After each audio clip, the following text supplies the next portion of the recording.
Uh, Arfi, I think, has already made the list. Have you? Uh, I think it's only for the presenter and for the challenger for the groups. Okay, Okay. so Uh, please. okay. Maybe we can just randomly pick Padasa, maybe. I think it has already put in order, yeah, Arfi. Can you show? Maybe it's okay if we present it from the first group to the so the first group to the ninth group. Okay. So who is the first group? Me and Tabit, sir. Okay.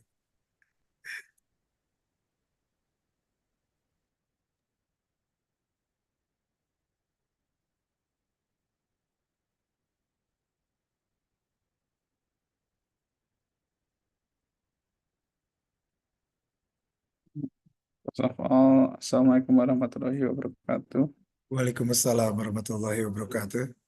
Today we from group 1 gonna talk about sensory and biometric analysis of self-isolating panelists through video conference. First of all, the definition of sensory evaluation. Sensory evaluation is a scientific method that uses human sense to assess and interpret the characteristic of product, primarily in food beverage industry, to ensure the quality is meet the consumer preference. And then video conference is a live visual communication session like the Zoom between participants using video-enabled device, allowing real-time meetings and collaboration from different locations. Video conference, additional sensory testing requires physical presence, making it difficult during lockdowns. The study implemented new and emerging sensory tools to analyze coffee labels, thereby obtaining results consistent with previous studies of coffee and other beverage labels by using Zoom for video conference, present labels with Google Form, and analyze facial expressions with emojis to gauge. The benefits are performing sensory analysis remotely during social isolation, gathering data from sensory perception, emotions, and biometrics, and more accessible, potentially faster than traditional methods. The technical aspect of video conference sensory analysis is proposed system components. The components are using Zoom and Affectiva for facial expression analysis and Google Form for responses. The session lasts for 10 to 15 minutes per participant, and extension possibility method is applicable to other foods and beverage products by sending samples to participants. And other suggestions include incorporating eye tracking software and for participant instruction. It includes testing environment. The testing environment has to be a quiet location, has even lighting and plain black background. The instruction is in a written form and in a video form with subtitles for non-native English speakers. And setup confirmations. Researchers confirm each participant's testing setup before starting the session. And then for the panelist assessment system in Gonzalez video experiment, they use emojis as angry face, yeah, flat face, or even puking, and many more. And then for Katrina Dila assessment system, she used kata with 9-point scale, one dislike extremely to 9 extremely like. Yeah. And then the technical of the data analysis from Katrina Dinera, it used ANOVA for sample difference test, two-way ANOVA to be exact, and use Cochrane Q test on kata data assess difference in attribute selection frequency, and then followed by Seskin method post-hoc comparison with 5% significance, and C-square test 5% significance, and the MFA or multiple factor analysis, it was performed to identify discriminating attributes, and the data analysis was conducted using SLStat. And for the Gonzalez analysis, it used multivariate data analysis, like we do yesterday on the Rata. Yeah, basically it make a plot like this for anger and neutral. They go to the left F2, and then for the dislike it plot to the F1 or right. Yeah, and this is for the correlation matrix.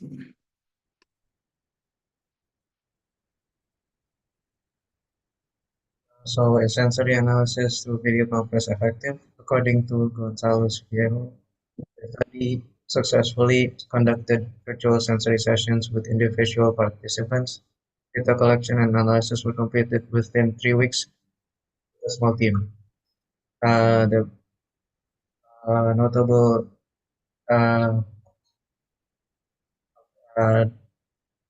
advantages are improved efficiency. Recording multiple participants in one Zoom session was a challenge before, but after using a video cropping algorithm, it significantly reduces testing time. And because of the familiar environment, participants felt more comfortable testing in familiar settings, and it increased accessibility because it's virtual. Participants from diverse locations and overcoming geographical limitations and lockdowns are able to join the sessions.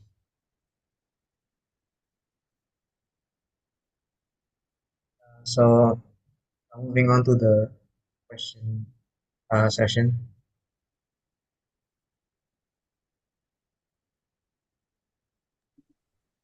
Any questions? From that's the challenger. Please. Yeah, Latifa and Larissa. Sorry guys, can you hear my voice? Yeah, I can hear you. Okay, I want to ask about the technical. So there's the two technical, the first one using emoji and the second one using the scale. What is the advantage and disadvantage between it, and which one is more effective to give a great result to this paper? From your opinion, thank you. So US, which one is more effective, right? It actually depend on the test that you want to use or that you want to conduct. For Gonzalez Video assessment system, it's actually more expressive and more detailed than use kata with 9-point scale. But the Gonzalez Video system is hard to decode because emoji have a different meaning to the panelists and even to the panel leader. So, but Katarina Dinela system, it actually with kata, it is more straightforward. So it can produce more reliable data.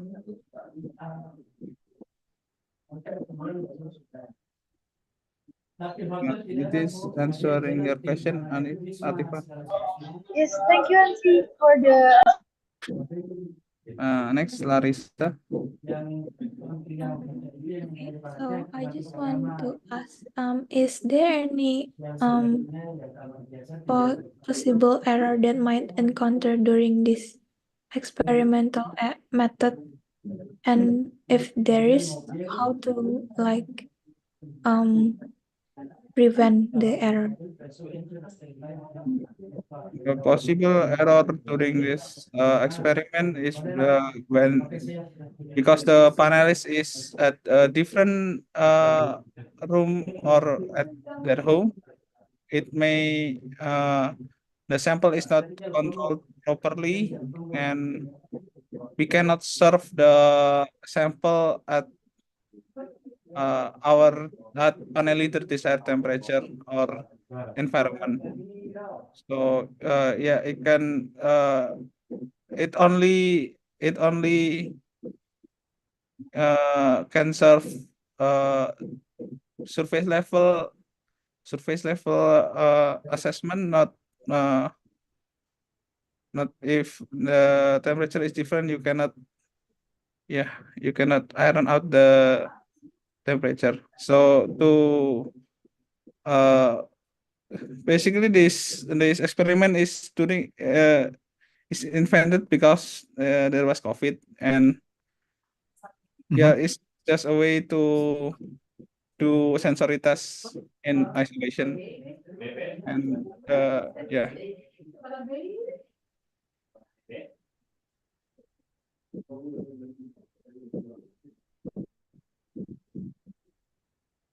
And to control that, we can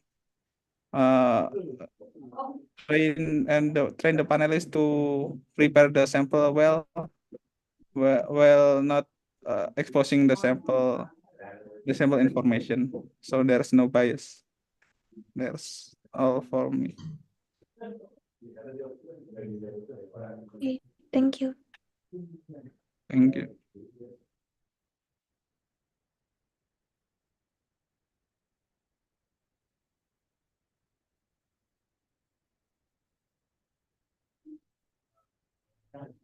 So I would like to ask how, for example, you mentioned that it is better than Chata with 9 point, but how better compared to Chata based on your review?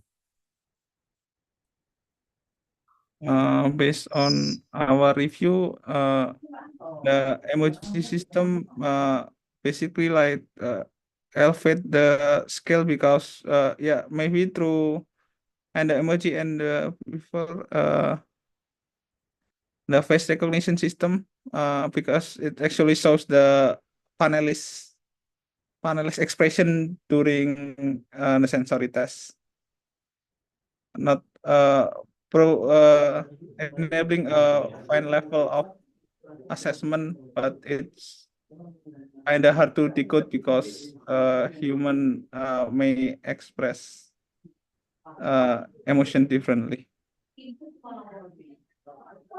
Okay, for example, within what time the panelists can also have multiple emotions, yeah, sometimes sad, sometimes happy, sometimes so within one time. Is that what you mean? So that's the difficulties of this research. Yeah, for the Okay. face recognition and emoji system. But sometimes also, for example, when we put ourselves as a panelist, sometimes we just see what it is more interesting about the emoticon. For example, I focus to which emoticon that is really interesting to me instead of our emotions showing that. Can you Yeah. get my question? Okay. Yeah, it could affect it could distract the panelists also. Yeah. Okay. Any more comment? So from this paper, we can see that there are still some room of improvement. Yeah, although, for example, the method is developed during the COVID pandemic, but it has plus point that come out with the emoticon and also the system that showing face emotion based on this one. But of course, many research still has limitation, and one of the limitation it has already explained. So for the group one, give applause.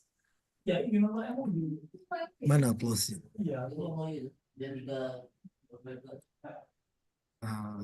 Where is the okay? So we continue to the group two and prepare for the group challenger.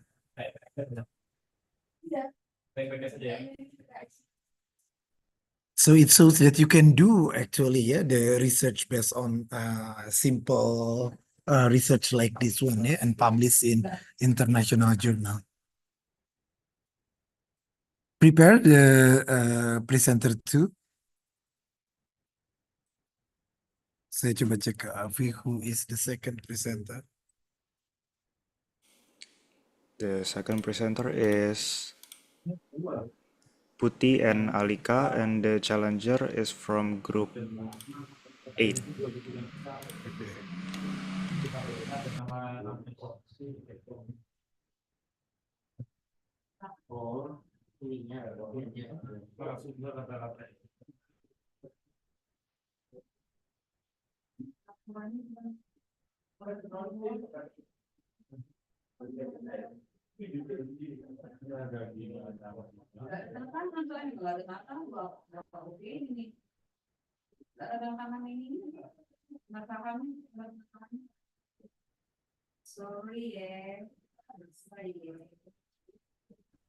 Okay, so good afternoon, sir and respected fellow students. Today, we're from Group 2 and we will be explaining about facial expression recognition and sensory evaluation. So beforehand, I will introduce myself. My name is Putih and I'm here with my friend Alika. So the introduction is that during sensory evaluation, there are several stimuli that is being simulated, including the taste stimuli. And the taste stimuli can induce a variety of physiological reactions to the overall pleasure. So this taste stimuli reacts and the panelist produces facial expression, and then this facial measurement, which is evoked by emotions, can be useful for sensory evaluation because through facial expression, it gives ideas about how much a person prefers or accepts the product. So in this study, the participants' reaction was photographed using a smartphone camera. It was taken a few seconds after drinking several solutions that contains 5 basic tastes. So the tastes that were included are sweet, salty, sour, bitter, and umami. And then it was ranked with pleasantness, and that is ranked from extremely pleasant to extremely unpleasant. For facial recognition expression itself, it can include several types of sample, including food, beverage, and odor. So the basic principle of this method is basically to, it's pretty straightforward because when the panelists taste the samples, their face reaction are taken or pictured by a smartphone, or even the panel leader can take a video. And then these picture or videos can be analyzed using AI or specific software called a face reader. And then it's measured to different types of emotions such as happy, sad, angry, surprised, scared, disgusted, and neutral.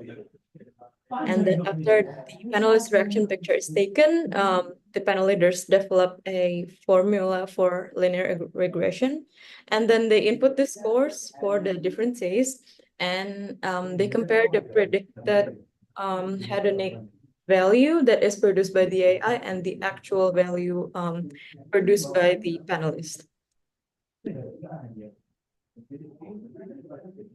Next is called the software that is used for this test, which is called FACS, or Facial Action Coding System, which is like basically the software that is used to for like the characterizing the emotional responses to the beverage and foods, while AFEA, with our automated facial expression analysis, is derived from that coding system, and it's used widely by industries and all because it is a rapid evaluation method to determine the emotions by discriminating the facial movements characterized by actions on a 5-point intensity scale relying on facial muscular movement.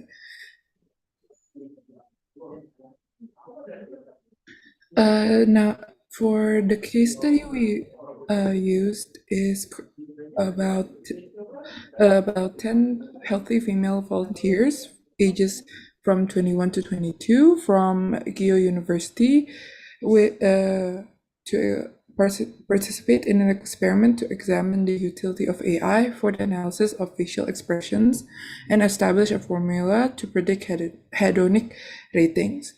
For the method is first they prepare the samples and the participants, and then they prepare the panel room for the video capture, which it has to be at least one participant in each panel room so there's no like bias rating or anything, and then they have to adjust the chair height and the position of the chair so that the camera or the touchscreen iPad will be in front of their face without any shadow below like the chin or the eyes, so could get a good video of their face and their reaction to the samples. And then the participant will be given the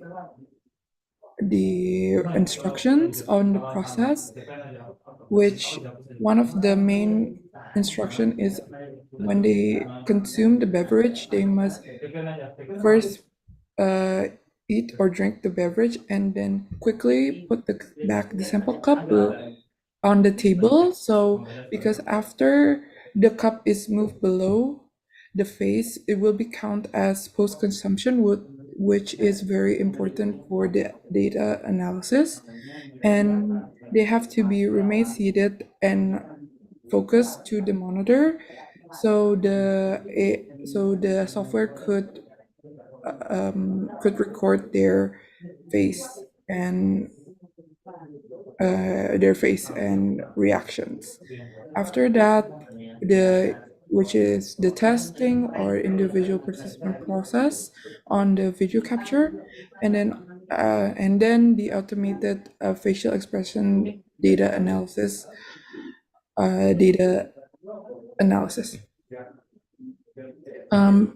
Based on the results that were done, that was gotten from the case study, it shows how each sample gave off different emotionals based on the AI's analysis of the facial expressions of the 10 participants in that study, which is very detailed.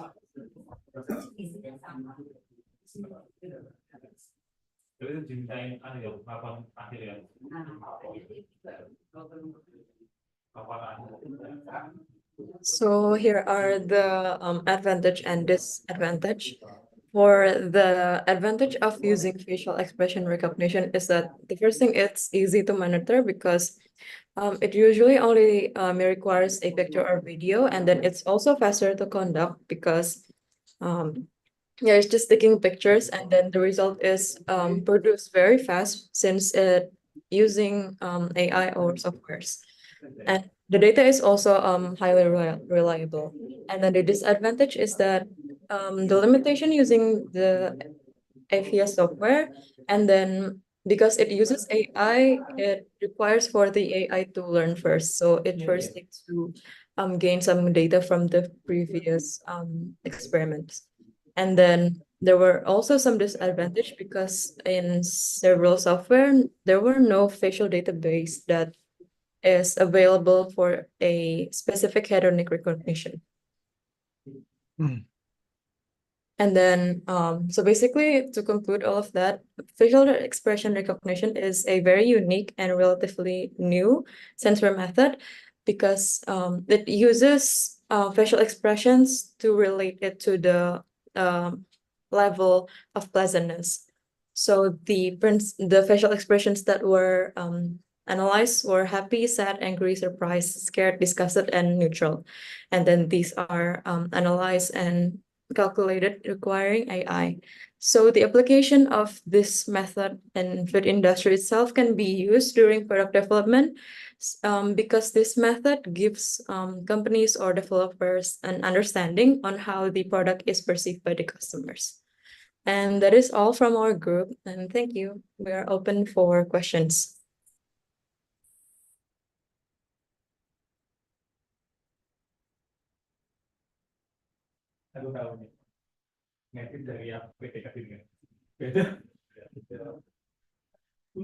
Yes, Safa first. Okay, thank you so much, Puti, for the presentations. I just want to ask a simple questions regarding the your presentations. Since you mentioned this is a very new method for the sensory analysis itself, how relevant do you think is this method? Okay, thank you for the question, Safa. I'll answer the Safa's question first, and then I'll move to Tasha. So the question was, how relevant was this method? I'd say it's pretty relevant because in sensory evaluation, or basically in foods industries itself, it's very open to new methods, and using a new facial expression recognition, this type of task itself can open up to new experiments. And then it's also very reliable because the data again is measured using AI. And then I think over time, when the software has learned enough data, it can even produce or predict a more large expressions, because currently there's only like below 10 expressions, but I think in the future it can be developed more into more than the basic expressions. Does that answer your question, Safa? Okay, thank you. And then Tasha, what is your question?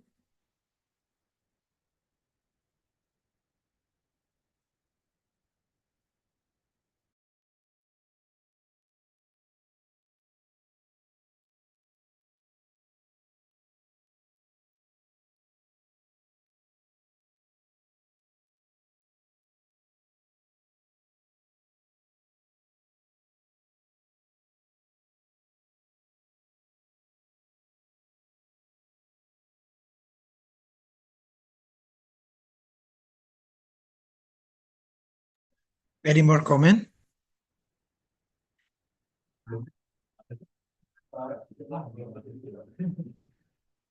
I think there's a question from Tashafa.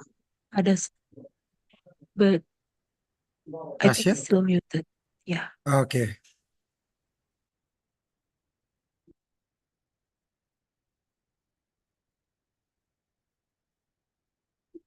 Tasha, are you, we can't hear you.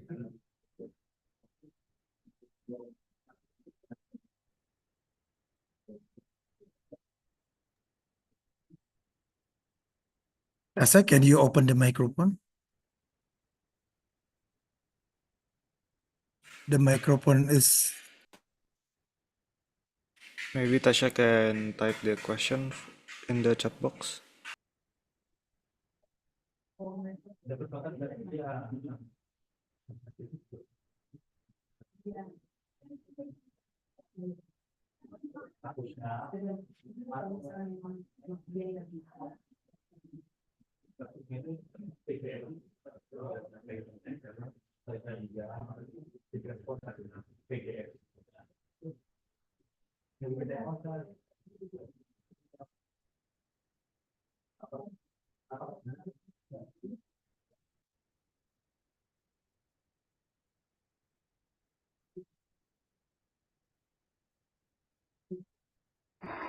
Okay, so the question from Tashafa is there any possible error while using the AI? Yes, error is a possibility due to like the database, because AI only can answer something if there is a database or it has been done before. So if like someone showed a new facial expression, it might not the AI might not pick up on it, and it will cause some error in the data.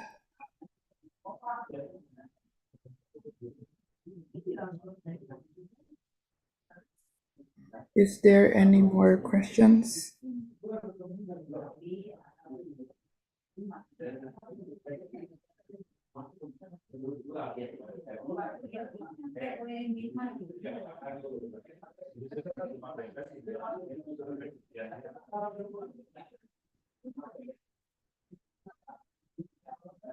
So I have a question. What about the Fast Reader program? Is there openly access for free the program, or we have to pay for us to buy the specific software for this Fast Reader?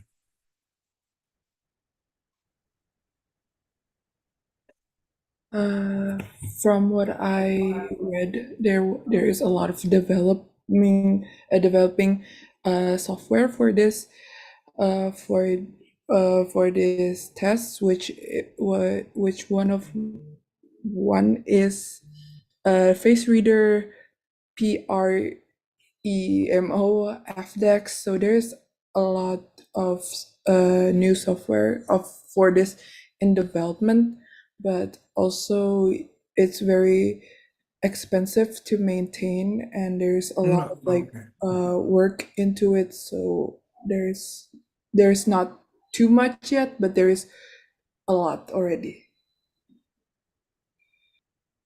Okay. So it's been it is paid software, right? So we have to pay first, and then we can use to analyze, for example, the emotion, spatial expression when we buy the food product. Yeah.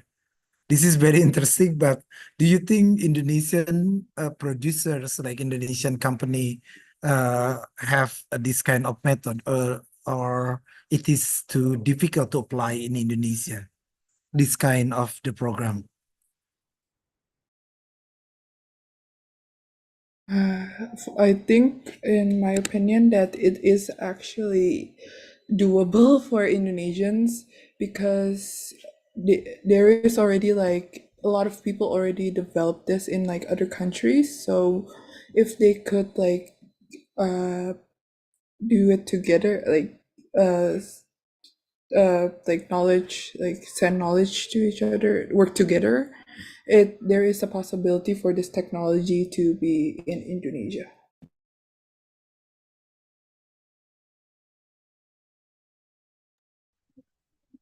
Thank you very much. So from we give applause to group group second, yeah, the second presenter. So we can understand that from the new method that has already presented, there are many opportunities yet to learn about the sensory, not only using the conventional method, but we can use many applications through Fast Reader or through AI or through the emotions that we have learned. So now we are moving to group 3. Kazaki, kalau ada komen dipersilakan ya, whenever you have the comment or addition.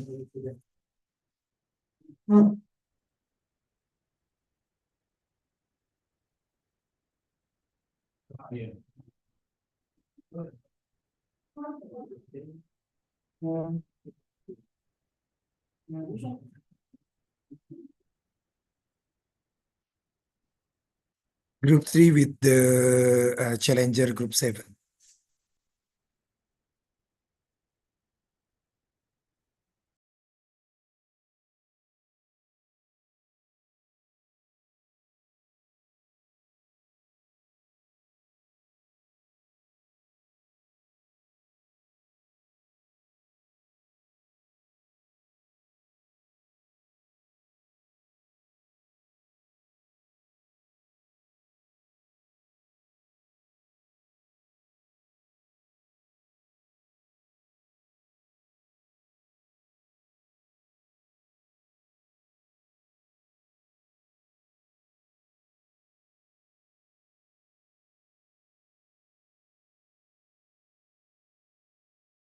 Okay, Assalamualaikum warahmatullahi wabarakatuh.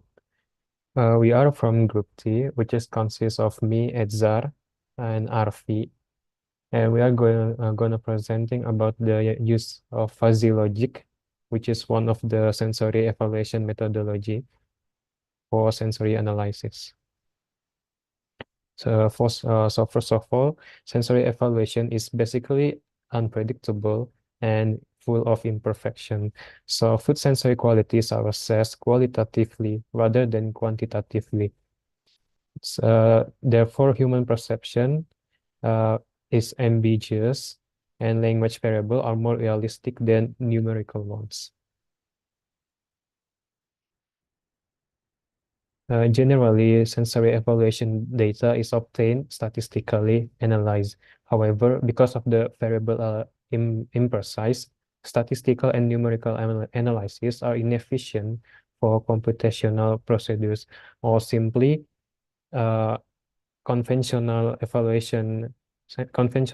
sensory evaluation methodology cannot provide data on the strength and weakness of a particular quality attribute in the product that may be responsible for the acceptance or rejection of the product.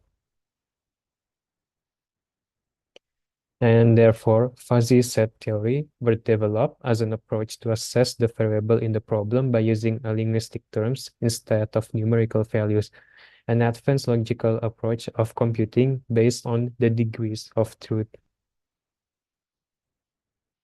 Here is the methodology of the fuzzy logic methods in sensory analysis. So first of all, the sensory data will be scored. There will be a two score, first for the food product and the second for the quality attributes. And then the food product scores will go to triplet for sensory scores of the food. Actually, both of the quality attributes and food product will go to triplet. And then the overall sensory scores of the samples of triplet will be estimated using the membership functions of standard fuzzy. And then the computational of overall membership function of sensory scores on standard fuzzy scale. And then estimation of similarity values for product and quality attributes. The results of these fuzzy logic methods is the ranking of the food product and the quality. The principle of these fuzzy logic methods is the panelists were asked to indicate their preference for each sample based on the selected quality attributes by giving a tick or check mark to appropriate respective fuzzy scale factor. And here is the example of the fuzzy scale factors. And they were also asked to give a rank on how preferred the attribute or to the panelists. The two score is given by the panelists to each quality attribute of the sample. And the first score is for the sensory score, which says not satisfactory, fair, medium, good, and excellent. The second score is for preference score, which is not at all important, somewhat important, highly important, and extremely important. The ranking of the sample was done using a triangular fuzzy membership distribution function. The values of fuzzy membership function is as follows: F1, F2, F3, F4, and F6. The F1, F2, and so on is the like the measure of on the scale like not satisfactory, fair, medium, good, and so on.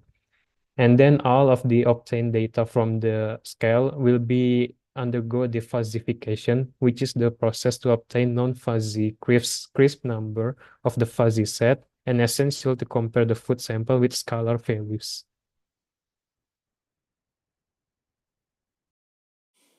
So as shown is the calculation for the fuzzy logic method.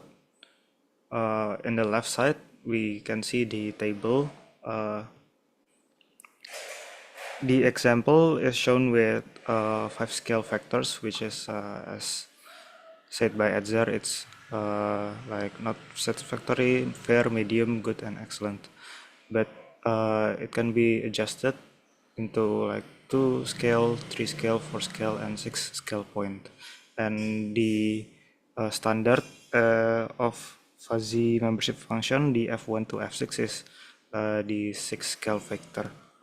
And then if we already got the response from the panelist, calculation can be done by calculating the triplets of each quality attribute of the sample.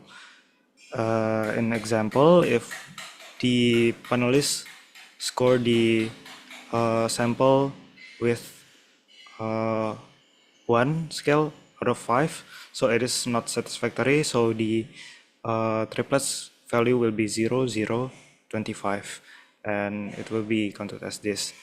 And the n value, like the n1, n2, n3, and so on, is representative of panelist responses. So if there are 3 panelists that score as the sample as not satisfactory, the n1 will be 3, and so on. It will be counted as Si alpha. Alpha represents the specific quality attributes, so we need to count for all the specific attributes, while I represents the sample code. And S or Q, this can be S or Q, is a triplet for the sensory scores for different quality attributes of the sample. And after we got the Si alpha, we can count the Q alpha relative by dividing the Q alpha divided by Q sum. And Q sum is the summary of the first digit of triplets of each quality attribute in general, or the Q alpha. And after we get the Q alpha relative, we can count the SOI, or the overall sensory scores of a sample in triplet form. And after we get the SOI and the other triplet form scores, the fuzzification will be done. A triplet, or like A, B, C, representing the overall sensory score, like SO, can be represented by a triangle ABC shown below. This is the triangle A is for A plus C less than 100, and triangle B is for A plus C more than 100, because we only counted the score. The maximum scale is 100, so we cannot count more than 100. And the Y alpha is then diversified by, to a numeric form of fuzzy triangle distribution function, and can be found by the formula as shown. Y alpha equals to 1 divided by 3 times 3a minus b plus c. And the result will be a scale from 0 to 100. By the value of y alpha, 1 to 12.5 is not satisfactory, 12.5 to 37.5 is fair, 37.5 to 62.5 is medium, 62.5 to 87.5 is good, 87.5 to 100 is excellent. This is the result application example. So yeah, the Y alpha formula can be used for H triplets. such as the SO or overall sensory score, Q alpha, panelist preference to quality attribute, each attribute, and the S alpha, which is sensory score of quality attribute. And this is the example from a journal from a T sample.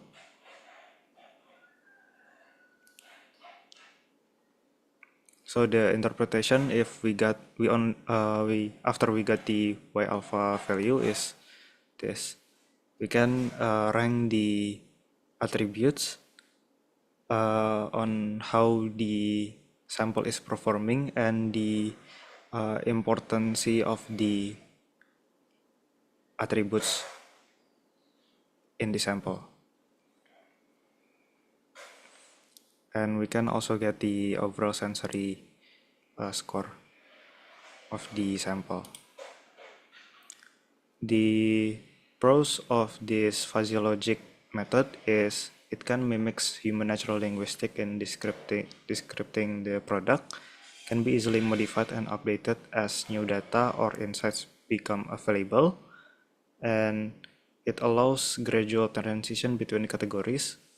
Example is between sweet and not sweet, which is more realistic in a human way. And the cons is designing a fuzzy logic is complex and very time consuming, difficult data interpretation if not familiar with the method, and the system can be sensitive to outliers and noise in the data. The application in the food industry, the technique can be applied for the ranking of foods, judges' preference for the different quality attributes of the particular type of food and the strong and weak quality attributes of a food.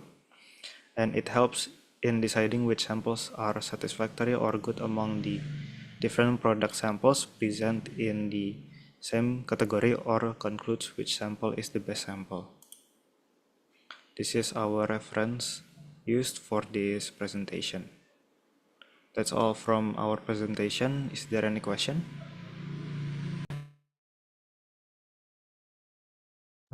Okay, Hazim first. Okay, thank you for the nice presentation. I would like to ask, since you mentioned about the fuzzy logic similar with the hedonic test, what the question will be, how does it differ with conventional hedonic tests? Thank you.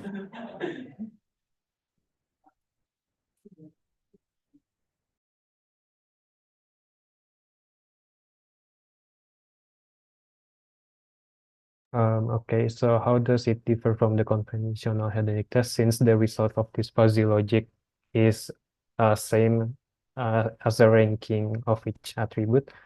So in the conventional hedonic ranking, it doesn't capture the degree of difference between the item. It only provides the order, like 1, 2, 3, and so on. Whereas in the fuzzy logic, it uses a range from 0 to 1. It's like an intensity, like 0.5, 0.8. So you can measure the intensity of each attribute. And other than that,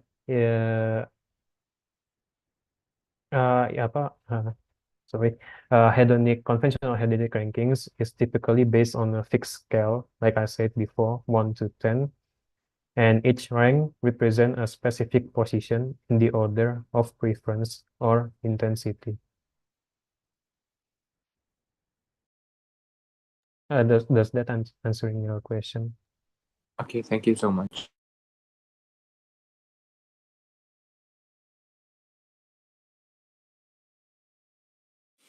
Next, Anin, you're welcome to ask a question. Okay, thank you for the presentation. So I want to ask about the what is the particular food product that are the most suitable for this method?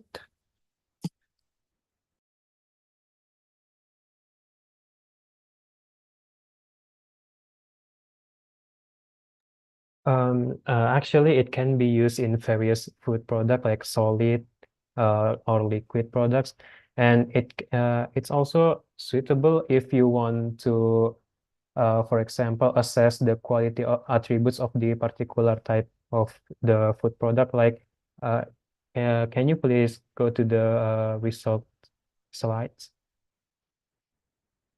Yeah, because the interpretation is that, for example, color and brightness is ranged in good, and it is more important than the strength. So you can assess each attribute of the food product. So basically, it's applicable to any kinds of food product. As an addition, I think it's very good for food products that have certain kinds of quality attributes that can be evaluated. Not only one or two attributes that need to be evaluated. So it can score many types of attribute. I want to ask a follow-up question from your research or like the journal that you read. Is there any like particular product that they're evaluating on, or like it's just a food product in general?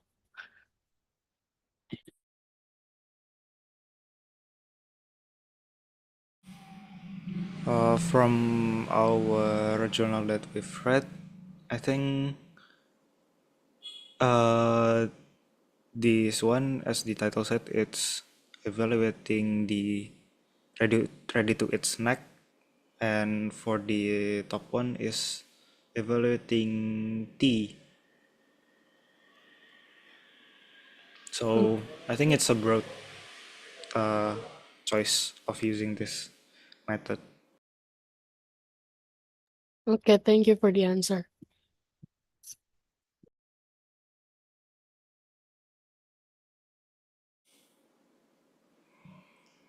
Is there any more questions?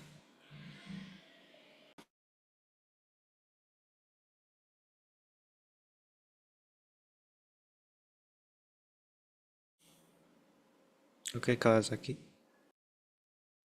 Yeah, I would like to ask, I'm actually pretty curious about this method, because when I see the output of this fuzzy method, it's quite similar to the PCA analysis that we do in Chata method, because we can like analyze what are the importance attributes that we can get from the samples. Which one do you think is better to apply if we compare side by side these two methods? Thank you.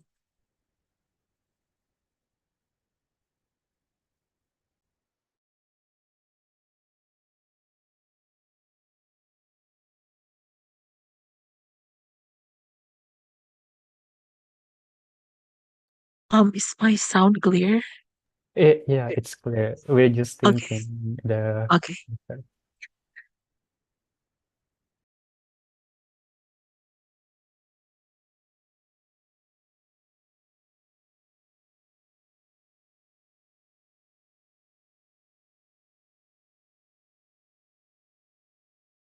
I think if we use the PCI method, it's only suitable if you want to compare between several products. So because the PCI results is like giving a plot on the y-axis and x-axis of several products with the plot of each attribute, right? And for this fuzzy logic, it's only applicable only to one product, so you cannot compare between several products. Actually, we can compare the Y from one product to another product.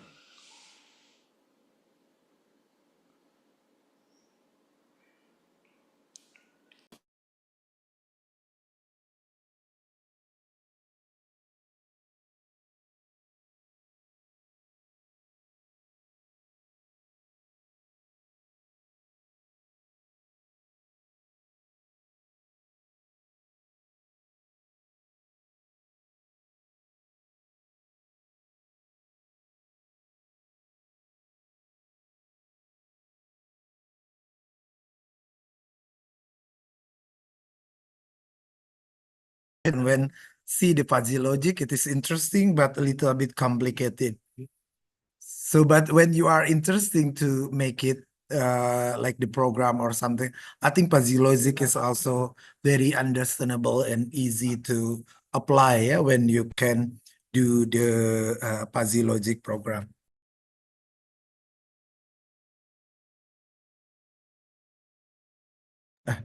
My sound is off at that time.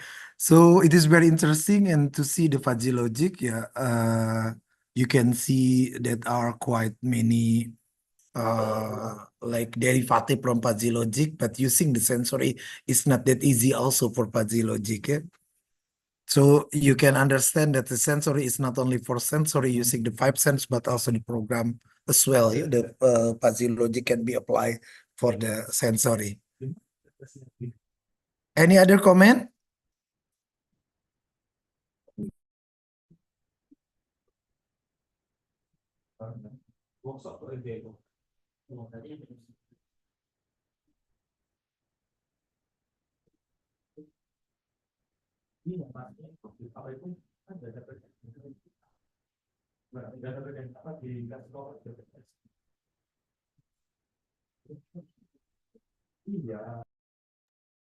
If there is any other question or comment, we will close our presentation.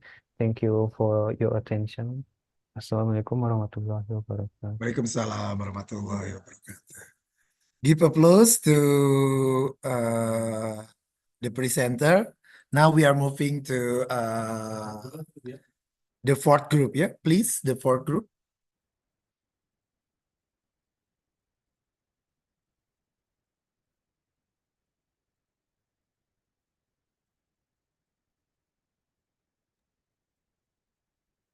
Okay, is my voice hearable? Okay.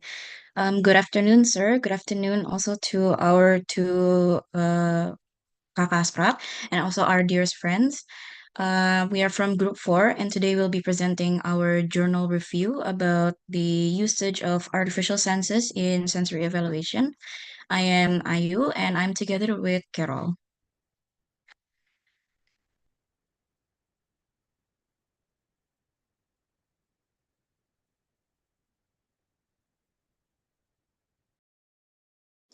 Okay, first of all, the artificial sense is the latest technological advancement in sensory science based on the ability of instrument mimicking the human sense. Why we use artificial sense in sensory evaluation? As we know, when we do sensory evaluation, there are some biases from ourselves as panelists and also the environment. So if we use artificial sense, we can minimize it. And there's some instrument include the taste is itang, and the vision is ei, and the last one is nose for the smell. So there are some advantages. The first one is consistent result. As when we use artificial sense, we can have a consistent result because there's almost no biases. And the second one is easy to calibrate. If there's a mistake, we can prevent it with calibrate the system. And the last one is efficient result because it connects to the computer system, so we have the data in Excel or software directly, so we can interpret it easily. Okay. So we discuss about Itang. The first one is Itang. Itang is an analytical tool that is used to classify various tastes of different chemical substances in a liquid sample. The Itang, unlike the human tongue, has improvement in sensitivity, selectivity, and multiplexing capacity of modern biosensors that are able to reliably predict the quality of samples quickly and accurately, earning space in the environmental, cosmetic, and food industry. Itang can characterize the taste of complex liquid or sample converted to liquid form. The main goal of this technology is the analysis of foods by a set of sensors, followed by statistical analysis. And the advantages is capable or measuring toxic substance. The second one is conduct objective analysis, And the third one is has no detection fatigue. The example of application is when we analyze human urine for the detection of urinary system dysfunction and creatinine levels. The second one is differentiate different brands of coffee of different origin. So the main parts of an ITANG is, the first one is sensor array, the second one is signal acquisition system, and the third one is pattern recognition system. Okay, I'll continue to explain the mechanism of the system itself. So as Carol explained, that there are three main parts of the instrument: the sensor array, signal acquisition system, and it will then later send the data to a computer, which will go through pattern recognition and analysis through quantitative analysis. And as for a more specific mechanism, so the array of sensors in the ITANG instrument is located in what is called an electrochemical cell, which will send the data in a form of electrical signals into the data acquisition module, which will then further send the electrical signal into a computer or a processor-based system that will then later perform the final step, which is the signal processing and pattern recognition, in order to analyze the data that we need.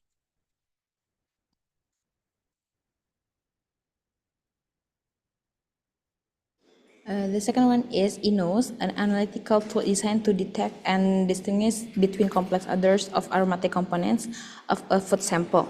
In an INOS, the electronic sensor array corresponds to the olfactory receptors in the human nose, which detects traces of chemical present in the air.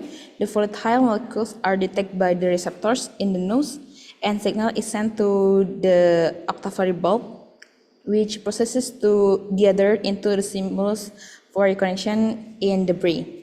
The advantages of these tools is the sensitive, the consistent, and it can detect a wider range of volatile compounds. And the example is when we want to detection of adulteration of fresh meat.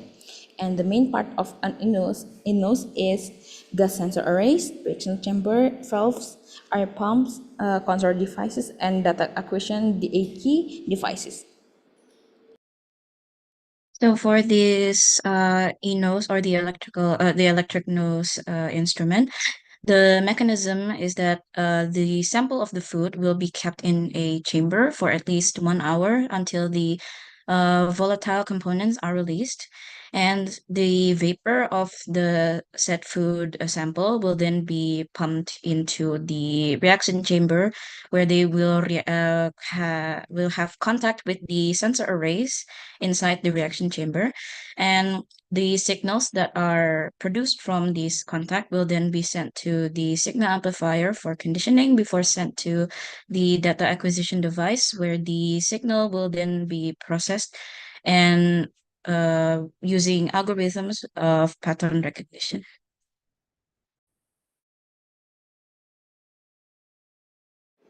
The last one is the EI. Computer vision mimics human vision by developing a theoretical groundwork and algorithms for the extraction and analysis of useful information about an object. The AI is able to capture the appearance-related characteristic of samples, but cannot detect the flavor or aroma-related components. And for this reason, the combination of multiple technologies such as INOS and ITANG has become an alternative to detect the various of characteristics of sample. The basic idea behind the working of these analytical tools is reversible physical, chemical, and electrical change produced in the sensing material due to interaction with the sample components. And the advantage is cost-effective, rapid, accurate, and consistent. And example of application is there's a company that built this system. It is Locus Biotechnologia. And the second one is when we want to visual evaluation of the quality of a product. And the main part of an AI is, the first one is image acquisition system, image processing system, and statistical analysis system. And for the final instrument of the electronic eye. The mechanism of the instrument itself is that the object is placed under a camera, so we take a picture to obtain an image, which is the image acquisition process. And then the photo or the image that we got will then go to image processing, where it will undergo processes like pre-treatment, segmentation, feature extraction before sent into the computer to be statistically analyzed in order to result in the output of data that we need. The basic principle of this is that the camera is used to capture the image of the food and then process the image using data processing techniques. If we were to make an example, in humans, our eyes act as like the digital camera. Meanwhile, our brain is like the digital processing system.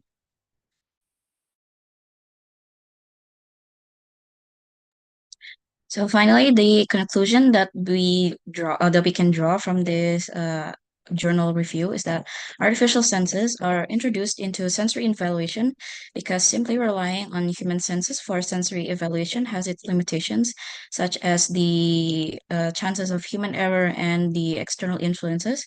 And from this, instruments that are capable of mimicking human senses are made, such as the use of electronic tongue, electronic nose, and electronic eye to mimic each corresponding senses of taste, aroma, and vision. The consistent, efficient, and the ease of these instruments make artificial sense a feasible approach for future sensory evaluations.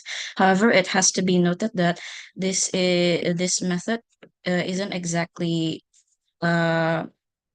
applicable to replace sensory evaluation, only to enhance sensory evaluation.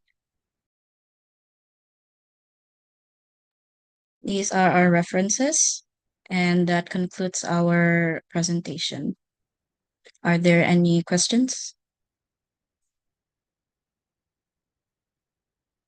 Yes, Fania? Thank you for the presentation. I want to ask regarding the EI. Can you get back to the slide?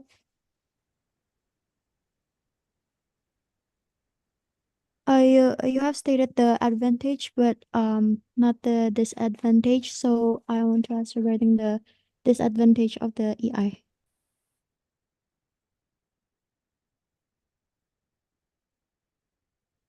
Okay, so thank you for your question. So, to be honest, for the advantages and disadvantages, it actually is similar for every type of instrument, be it from the e-tongue or e-nose or the EI.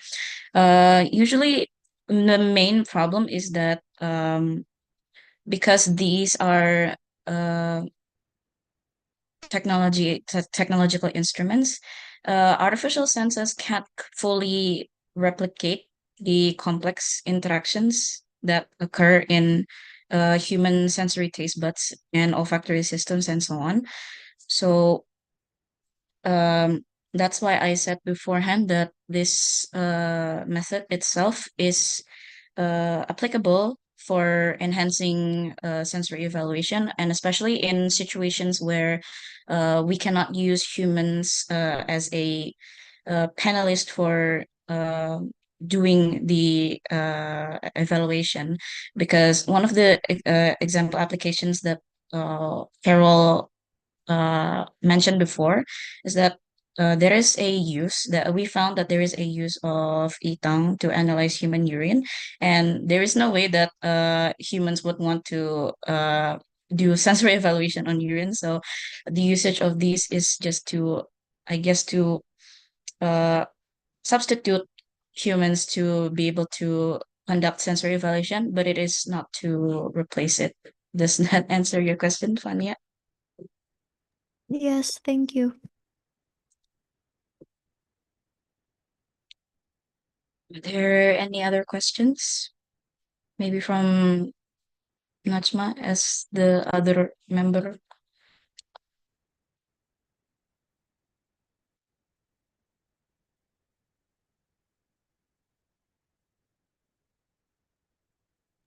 Do you have the picture of EI?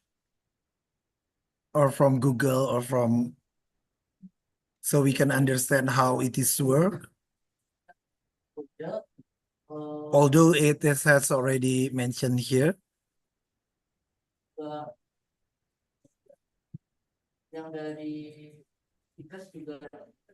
Hold on, sir.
Personally, from the journal that we found the AI from, it doesn't attach the picture of the machine itself, only the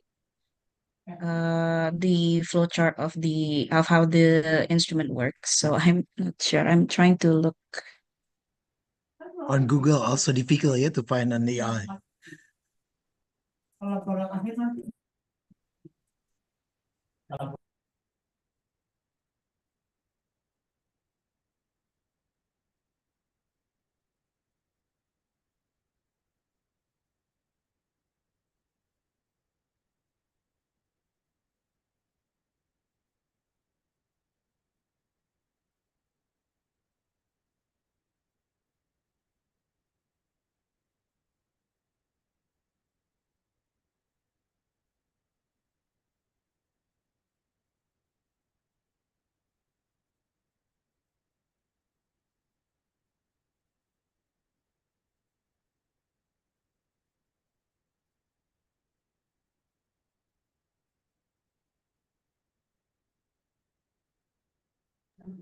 It's okay. Any more comment? Because on Google they are not particular for the sensory, but also for the hospital, for the AI Yeah. for health. Okay. So, but we know that AI also can be implemented in the sensory because knows available Isang and now AI to replace our eyes. But as difficult as mentioned limitations in your review, so we can understand. So give applause to the fourth presenter. So now moving to the fifth presenter.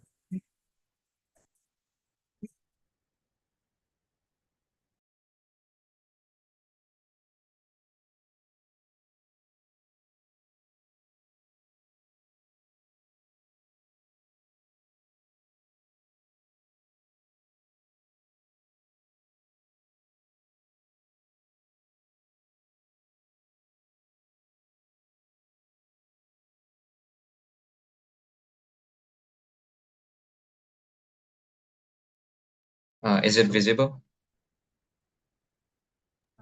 Yes. Okay.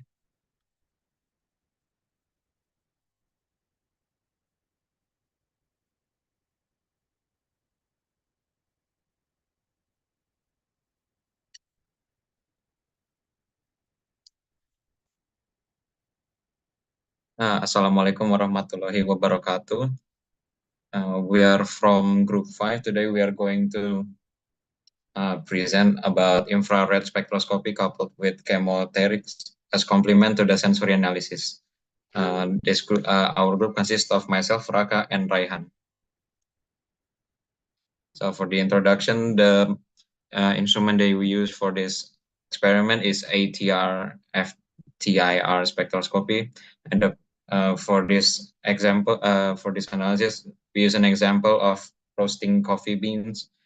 First, the preparation of coffee beans is grounded to a fine consistency, and sampling is using 9 independent samples per treatment and roasting degree combination, and the readings is 5 consecutive readings per sample. For this instrument, there are advantages and disadvantages. First, the advantages are minimal sample preparation, rapid and real-time results, and it has both qualitative and quantitative capabilities. For the disadvantages, here it has a complex spectral interpretation, high cost and need for specialized training, and limited penetration depth.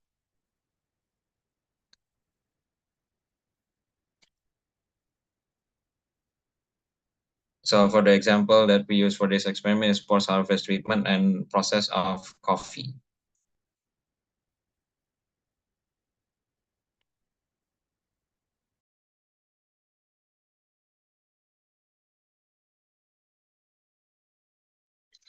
So for the methods that we use in the post-harvest treatment is their drying process and wet and semi-dry process. And the analysis, we use the sensory analysis and the ATR, the spectroscopy study.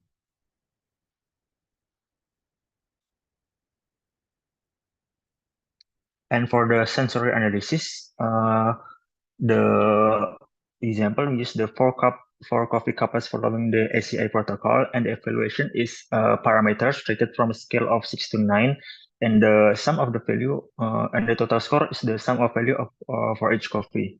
And for the statistical analysis, we can use the qualitative evaluation of infrared spectra, the FTIR spectra, the principal component analysis for PCA power grouping, and the linear discriminant analysis or LDA, and classifying coffee samples based on the FTIR readings. So for the infrared spectra, we use a qualitative evaluation. First, the absorbance peaks related to coffee components absorbed in specific ranges from wavelength 2920 to 2850. It is considered prominent absorbance peak related to coffee components. As for 1800 to 650, this is considered as the fingerprint region. Differences in absorbance peaks is correlated with the chemical composition from all the samples, and differences in absorbance values between post-harvest treatment noted for all coffee types, and difference in absorbance values between post-harvest treatment and roasted samples. So here we can see from the first one, for this example, first is green beans. Green beans means that the coffee is not roasted, and we can see that the absorbance value is higher for the semi-dry post-harvest treatment and intermediate for dry and lower, and for the dry and lower for the wet process in most of the wavelength ranges. Differences between treatments are great. Well, it can be seen that it is greater in the fingerprint region.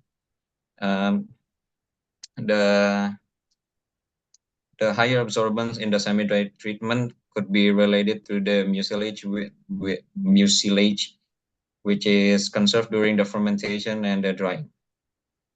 And as we can see here from in the medium and dark roasted coffee, we can see that the largest difference are only in the fingerprint region. Also samples absorbance values of the semi-dry process has lower absorbance than green beans.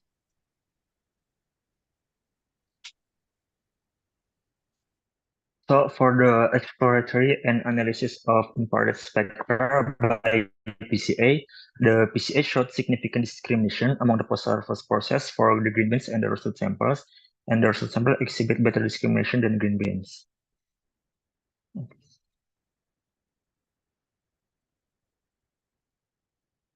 So this is the example of the scatter plot for the PCA, which correlate in the negative and the positive regions, which in relation to the variance within the data set.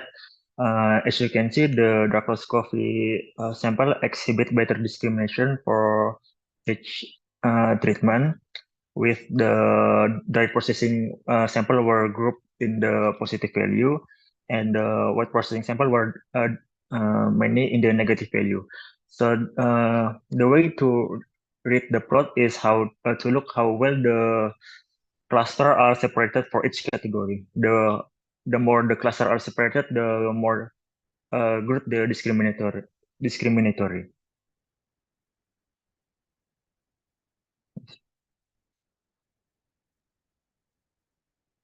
And for the classification of analysis of infrared spectra by LDA, the LDA model is based on a specific wavelength, enable better classification of post-harvest process.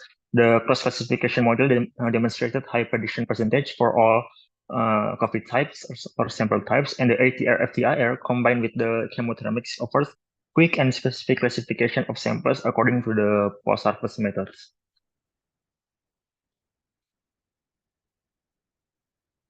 And this is the example of the first discriminant function and versus the second discriminant function. As you can see, the result samples presented better discrimination among the post-harvest treatment, and how the way to read the plot is the exact same as the previous one. Next.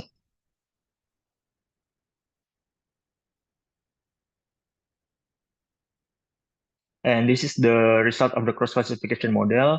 The cross-classification model is presented a percentage of prediction of the post-harvest method, which higher than 95%. And it demonstrates that the LDA using specific wavelength allowed to reduce the amount of information required for the recognition of the evaluated post-harvest process.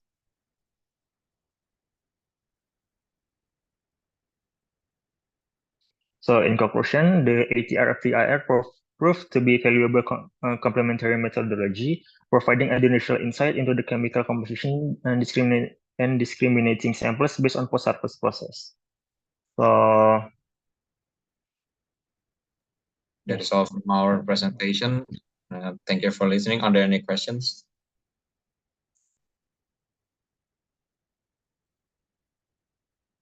Ayu, what is your question?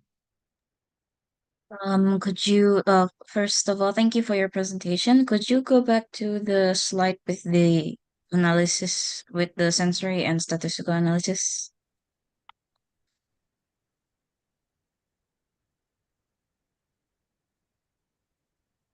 It says that for the evaluation, 10 quality parameters rated on a scale from 6 to 9. That's is there a reason why it's from 6 to 9 and not like the usual 1 to what number, let's say 5 or 6?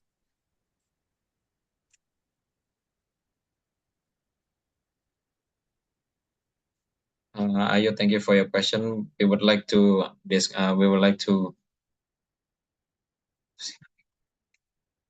kumpul in the question first, and then we will answer it all together.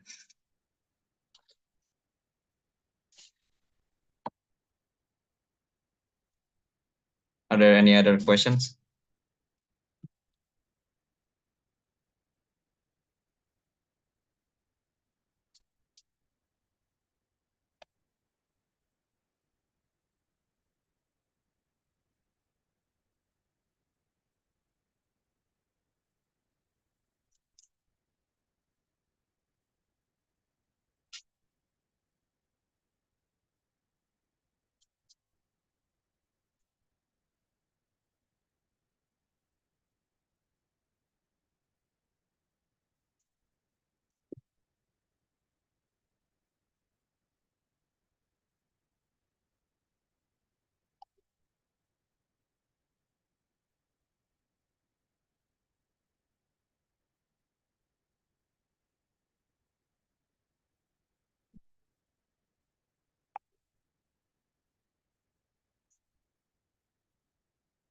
okay, since there are no more questions for the meantime, I will answer for other questions.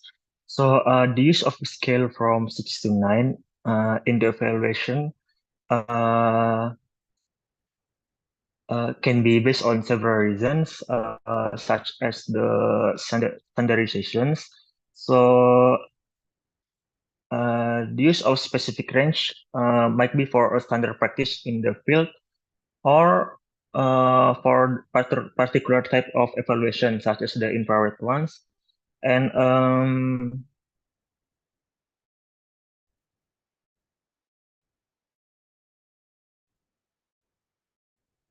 they're also like the sensitivity. So a narrower scale from 6 to 9 might provide a greater sensitivity to detect a subtle difference or little difference in the change of the parameter while being evaluated.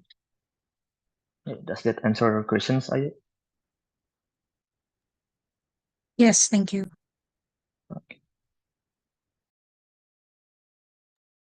Are there any other questions? So can you show the journal, please?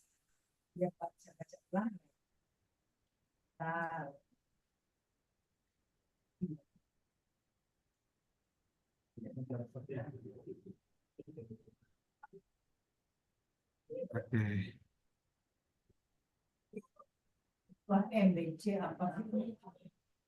Mhm.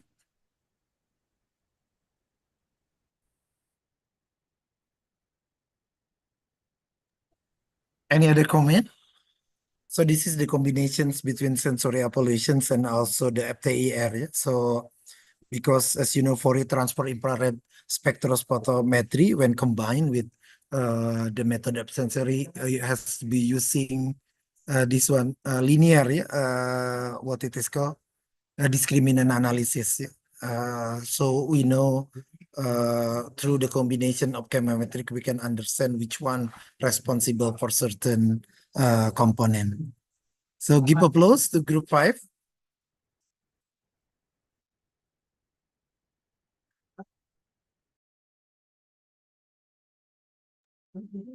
Now group 6. Please prepare.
Group 6, isn't it? Now? Or 5? Okay. Group 6. Wait, sir.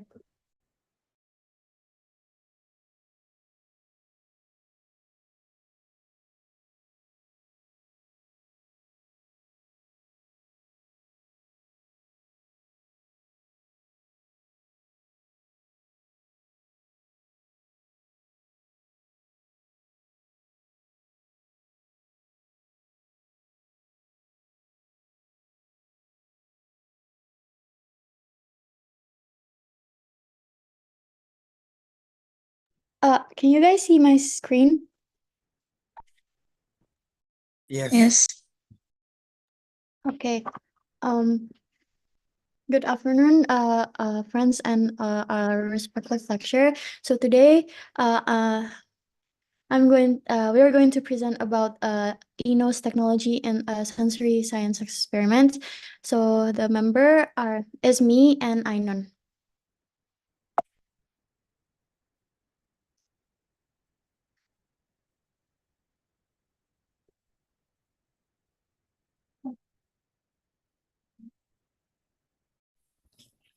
Okay, so for the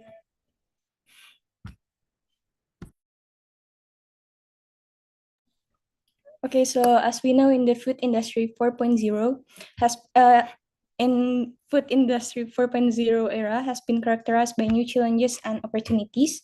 And in this case, the productivity of the food industry growing challenges by the demand of consumers that makes the use of innovative technologies is important.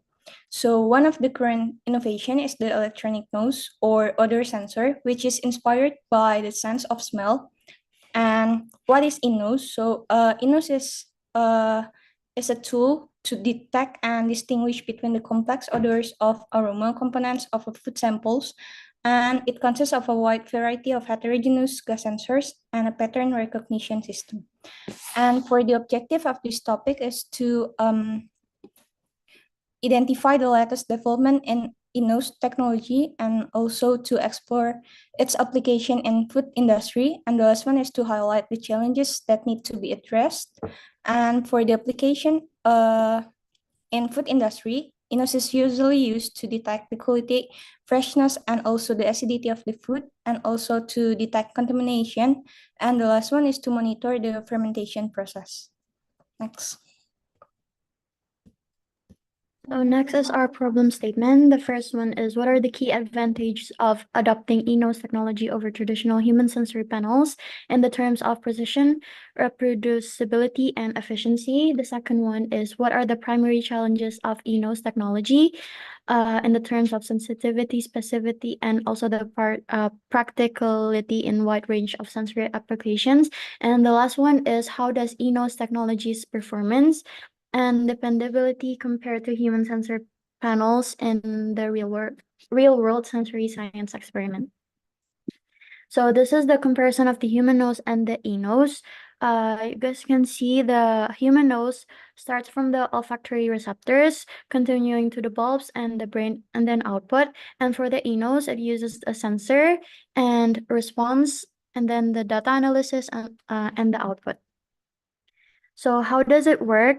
So the human nose has a receptor, and in the InNose, it is replaced by a sensor consisting of several sets of gas sensors with different selectivity. So there are two main components, which is the hardware and the software. So the hardware is a set of sensors serving as the olfactory receptors, and the software is serving as the brain. So it works like when the sensor interacts with a volatile compounds, there is a change in the electrical characteristic of the sensor. And then each time the InNose sensor detects a scent or an aroma, a specific response is recorded, and then the electronic signal is converted into digital value for further processing. And the process involves pattern reorganization, and then it interprets sensor response patterns and producing a more detailed characterization of the detected aroma. And for the data processing and pattern recognition, it is processed and analyzed using various methods such as PCA, LDA, and also DFA.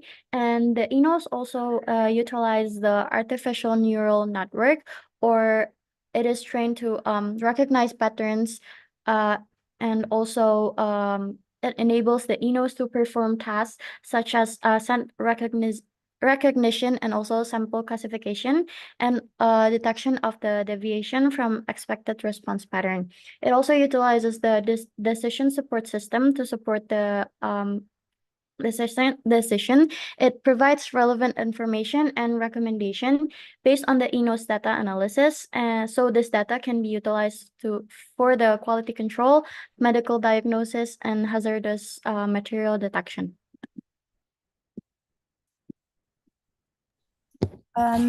Next, as you can see here, there are two main components in the electronic system. The first one is chemical sensing system or sensory array as a receptor in our nasal passages. And the other one is pattern recognition system as a brain of these tools. And for the advantages of this electronic nose is it can provide rapid and objective analysis of food aroma, and also it can provide an objective analysis, so it can reduce the potential of human error, and also it can analyze the multiple samples and providing fast analysis. And the last one, electronic notes can provide a consistent result, making it a great tool for product development and quality control.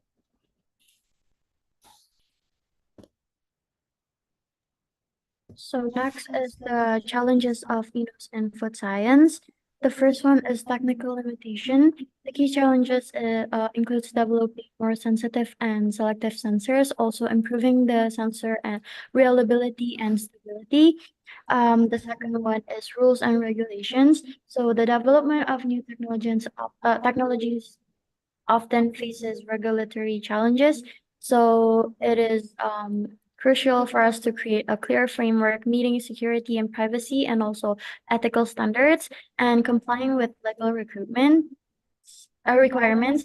And the third one is market needs.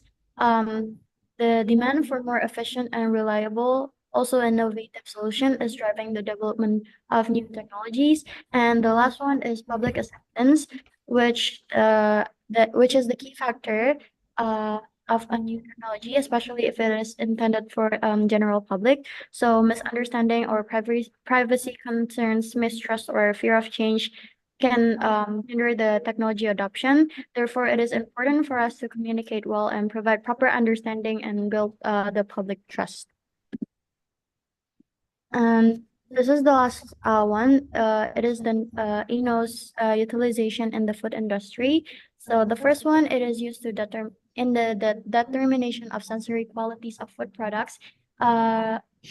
Regarding the information of aroma and taste. The second one is that ENOS is also used in various food industry, such as shelf life determination, and also it can use to detect contamination, allergens, and harmful substances in food.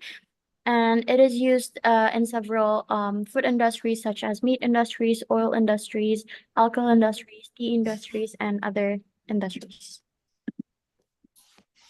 And that is all for our presentation. Is there any question?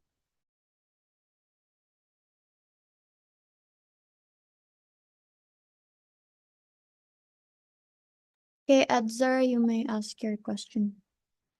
Okay, thank you for your presentation.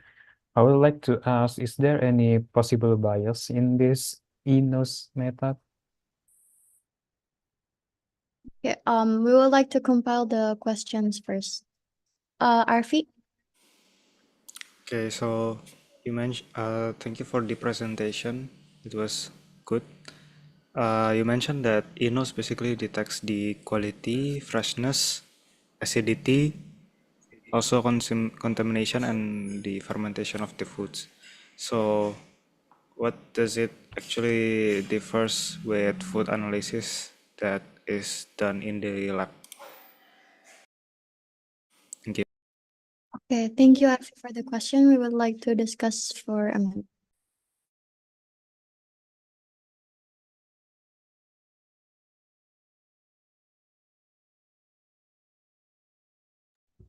Okay, Arfi, thank you for your question. So I would like to answer your question. So the main difference between an electronic nose and the food analysis that have been done in the lab is in the result and also in the application.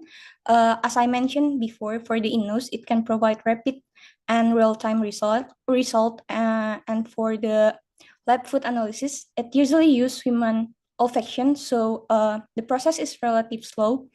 And in addition, for the application, the INOS usually used for the quick screening. Meanwhile, in the lab analysis is used for detailed data. Okay, thank you.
Any more comments?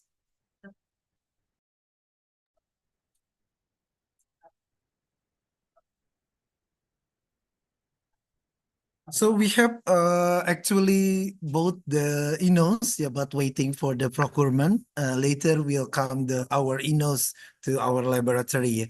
At the beginning, perhaps the processing equipment first coming, like high pressure processing. Yeah. Pak Ajis has already bought that, so we will wait from that one. INOs will come also. So move to seven yeah now. 7 groups, please. Give applause first to the INOS presenter.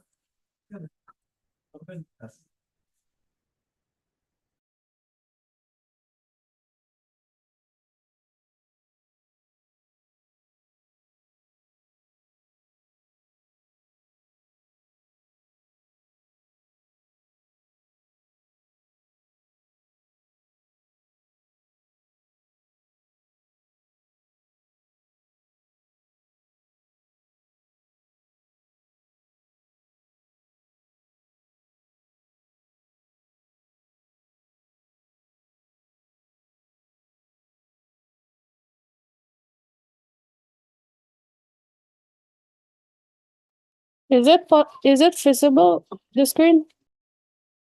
Yes, Anin.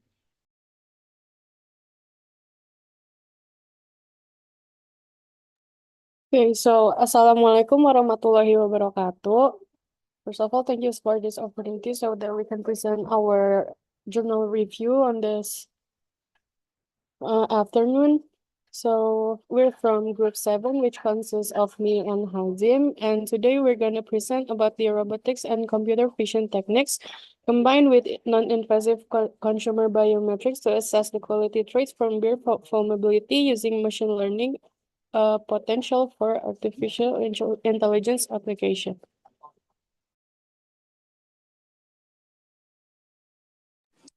Okay, so we're going to start the presentation.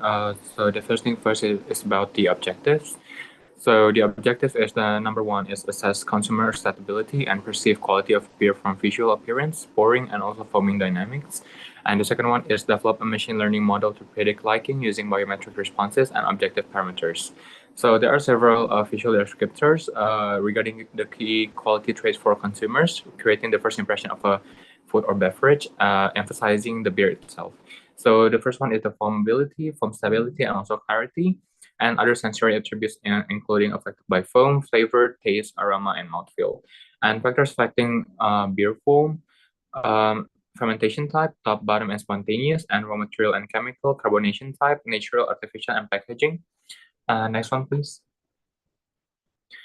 And so the definition of beer itself, so beer is renowned as the most widely consumed fermented alcoholic beverage globally, primarily consists of water, malted barley, hops, and yeast. Additional components like unmalted cereals known as adjuncts and flavorings are sometimes incorporated to cater to consumer preferences. And the most important components based on the visual attributes is the foam value, foam persistence, color, and clarity. Meanwhile, as for the sensory attribute base is the alcohol content, carbon dioxide, and also the absence of off flavors. Next. So in here, we have the several techniques. So there is a growing interest in the development of new and emerging techniques to be applied to sensory science, particularly biometrics, to complement the established procedures and obtain accurate and representative information about the sensory perception of food and beverage products. So the biometric test itself means that biometrics are different methods used to identify and recognize individual by distinctive physiological or behavioral characteristics. Such application has been applied in fingerprinting, retina scanners, and voice recognitions. So the technology that biometric use is, for example, the ANS. The ANS stands for the autonomic nervous system. So it's related to the unconscious responses of the human body, such as heart rate, body temperature, and respiration levels, which are associated to emotional response, arousal, and stress. So what does it actually do? So recently there has been a shift in research towards evaluating the emotions elicited by various foods and beverages determined by factors such as taste, aroma, or overall acceptance of the product. And also the parameters to for it to be qualified and the data to be validated is the facial expression, heart rate, skin conductance, and body temperature. So there are several negative sides of these, pretty much not the most modern technology ever. So on the other hand, the techniques employed for the objective are notably intrusive. The intrusive meaning that they entail participant wearing electrodes on their hands to measure skin conductance and temperature, and on their chest for heart rate monitoring. And others, negative side is actually these methods may yield inaccurate outcomes because they could influence the behavior of tasters, potentially increasing anxiety level as they become subconsciously aware of constant monitoring. And this is attributed to the moderately invasive nature of these sensors. So for the technology that are used in this evaluation, so they are using the non-invasive techniques, which means that they're analyzing the visual response of the panelists towards the food product. So there are both of the RoboBeer and the computer vision program. So the RoboBeer is an automatic robot pourer, and the computer vision program is an integrated camera system which consists of an infrared thermal camera and a video recording coupled with a biosensory computer application and an eye tracking device. So this technology aims to predict liking using consumer subconscious response and objective physical parameter from the beer samples. So the methodology that are used in this evaluation is first to minimize the bias. So they're using a video from beer pouring using RoboBeer prototype to standardize samples and reduce the bias, and then they also ensure consistency in sample preparation to reduce the bias. And the second one is the computer vision algorithm. So the computer vision algorithm obtain the quality traits from the beers and also obtain analysis of foam dynamics. And the next one is the traditional sensory questionnaire, which they gather the subjective feedback using a structured questionnaire, and they record the participants' sensory perception and their preferences. And then the last one is the non-invasive biometric technique, where they analyze facial expression to gauge emotional responses, and they're using an eye tracking to study visual attention and preferences. So here are some statistical analysis that are conducted in this analysis. So for the first one is the just about right test, or JAR, which evaluate the food product by assessing their sensory attribute, which perceive as just about right, and it responds for the foam height and foam stability. And the next one is the multivariate data analysis, which conducted using PCA and customized MATLAB R2017B code. And then it also analyzed the biometric by using the sensory questionnaire and the RoboBeer result.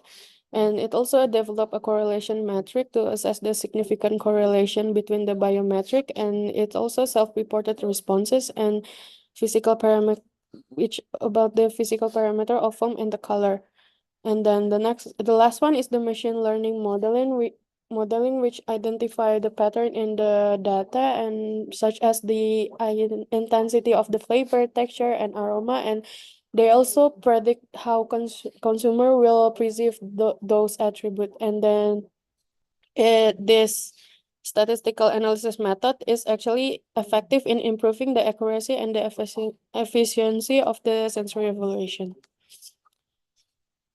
And then there are the biometric acquisition and the analysis, which is for the subconscious response. First of all, there are the infrared thermal imaging, or the IRTI, which analyze the thermal patterns of the food product, and they process the data by using the MATLAB R2017B by using an algorithm to recognize the eye section and extract the maximum temperature. And the next one is the heart rate assessment, where they measure the psychological response of the individuals to different stimuli, and they record it by using a tablet PC camera, and they analyze also by using the MATLAB R2017B to determine the heart rate in beats per minute, or BPM. And then the next one, there is this facial expression analysis. As said by the name, they analyze the facial expression of the individual's response to the stimuli by using the face reader 7.0 software, and it detect it detect the facial expression and classified into 8 emotion, which is sad, disgusted, happy, angry, survive, contempt, scared, and neutral, and 2 dimension, which is arousal and violence. And then the last one is an eye tracking, which they analyze how consumer visually process and respond to the various stimuli, which using the event IDE software to track gaze position, fixation number, fixation duration, and pupil dilation.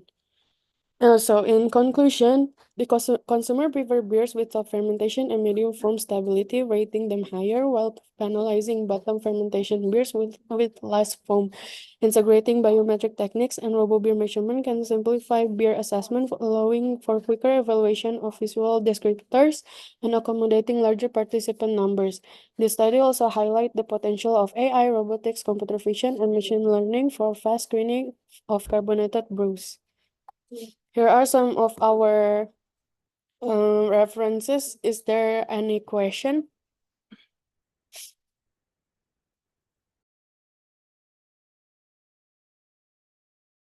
Okay, Putih, please. First of all, thank you for the presentation. And my question is, how does RoboBeer and the computer vision program is not yet invasive? Okay, so maybe I will answer to that first. So thank you, Putih. So as it has been mentioned, the invasive one is actually not that technology, and it's because the technology requires somehow giving a pressure to the panelists, like you sticking the body with electrodes and also continuously monitoring, which cause them the anxiety. Meanwhile, the using the computer and also the RoboBeer will only supervision by the technology, so it's not going to be extremely visible, and no body contact has to be made when you are analyzing the during the method of sensory evaluation. So does that answer your questions? Yes, thank you. Okay, and Is there any more question? Oh, Alika, please, your question, please. Okay, so my question is can you mention about how to measure physiological responses of individuals? Okay, so let me answer your question. So if we go back to the previous slides, wait. In here, there are some the biometrics acquisition and analysis. So here are actually some analysis that are used to determine the physiological response. So they can determine by the thermal, the heart rate, and the facial expression, and also the eye tracking by using some of their software and other robot machinery. Is that answering your question? Okay, thank you. Thank you. Is there any more question from Pak Dase and Kakak Aspraf? Maybe I want to ask about your opinion regarding this technology. Do you think in industry, if they apply this technology, would this be a worth it investment towards soon? Because as you mentioned before, that this gives more a specific response rather than regular sensory evaluation. So do you think it is a worthy investment for an industry to make using this technology? What are your guys' opinions? Maybe I would like to answer first. So in my opinion, it is actually quite worthy to invest in this like equipment, since like most of the panelists from previous sensory evaluation that we've had, it only assess like the taste that our mouth feels, like not our expression or even like just overall physiological expression that the panelists have. So in my opinion, this technology is actually quite worthy for another food product development. So Okay. maybe there'll be an additional from me too. So regarding technology, I think when you are coming to the industrial scale, you would like the process of the sensory evaluations to be more precise and also more accurate and effective for sure. So I think when you are investing in this technology, you will have the most objective result when it comes to the creating a new product or maybe like evaluating a product. And also it will save more on the human resource part where you don't really have to continuously monitor the process of these sensory evaluation process. So I think that's my answers to that. Okay, thank you so much, Anin and Hansim, for your guys' amazing presentation about the robotics and biometrics regarding beer analysis. Thank you. So let's move on to our next group, which is Group 8, with their topics about application of eye tracking in sensory evaluation of food products. So Tasha and Safa, time and screen is yours.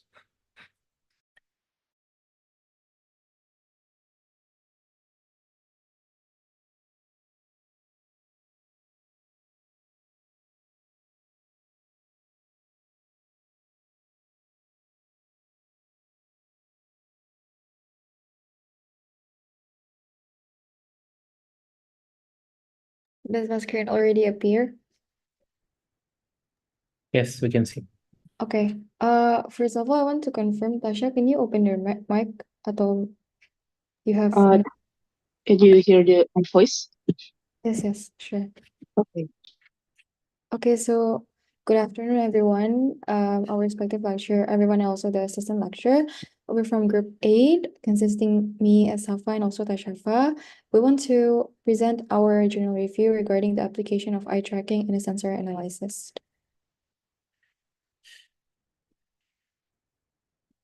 So we will be discussed regarding the introductions of the eye tracking itself, the types of movement, eye movement, and also the metrics, eye tracking in the food industry, and also the case study and the advantage and also disadvantage, and the last one is the conclusion. So the first one regarding the eye tracking, have you ever wondered why a person decide on what they consume? Since we're talking about the eye tracking has some general definitions, both in both studies. The first one, eye tracking is a stimuli that influence customer to the product visual information to obtain proper information. Also, it also a connection between the customer visual attention and the food choices. It is the implicit measurement and unconscious information. On the other hand, that we were focusing, is the eye tracking a technique to enable the researcher to follow the eye movement in which the eye shifting to one another. And the two scope of the studies is the human interaction with computers and the food related studies that we'll be focusing on.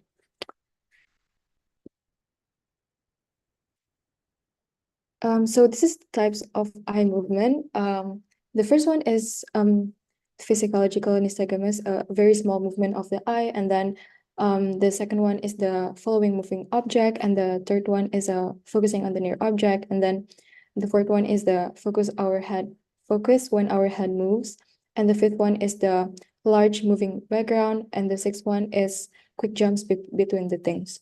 If you're wondering why this is an important correlation between the eye tracking, is this of the eye movement metrics. So the first one is the area of interest, and then fixation, meaning the pause, fixation duration, meaning it takes more effort to longer the fixation, and then time to first fixation, meaning how quickly it grabs their attention, and then first fixation duration and dwell duration. And the last one is the dwell counts, meaning we can look back into the area of the interest, and then we can indicate how interesting it is. It's important for the data analysis that will be explained later on.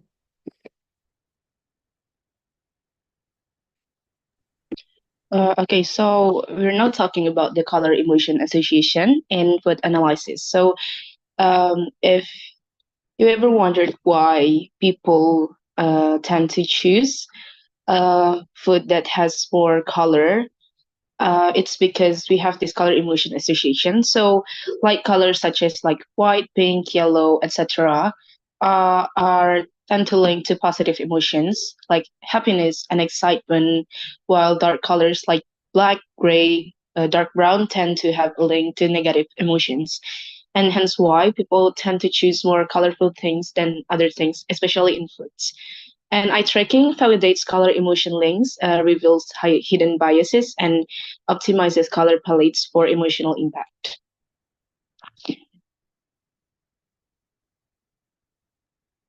So this is the eye tracking in development of a sensory method using motion color association. So the eye tracking is a technology that can measure where people look, which can be a sign of their emotions. So the method can be seen here. Um, so the self-reported questionnaire or SRQ and our stationary eye tracking experiment. And then a web-based questionnaire was designed using the online tool Typeform and was carried out with 487 participants. And all the questions were check all that apply or kata type. And then the participants were first shown in the light color wheel in LCV. And then they were asked to choose the terms that reflect their emotions toward the displayed color wheel. And then the second part of the questionnaire investigated how participants may express their positive or negative emotion with light and dark color samples. So the next one is the emotion color associations, but different method with the eye tracking itself. The method also different.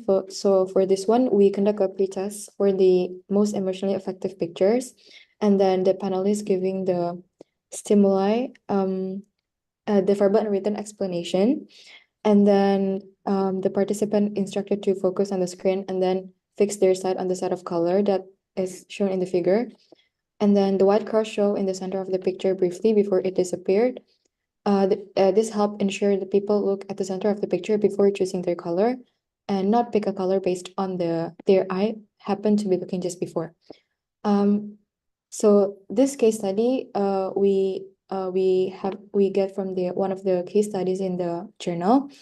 It actually varies between the journal itself, but for this one, the data analysis for the SRQ, the questionnaire one, is analyzed by our usual Chata questions, and then for the eye tracking one, it kind of new for us as well, using the KPI or key performance indicator in the BKS program, and then later using the SPSS analysis with the paired t-test as well.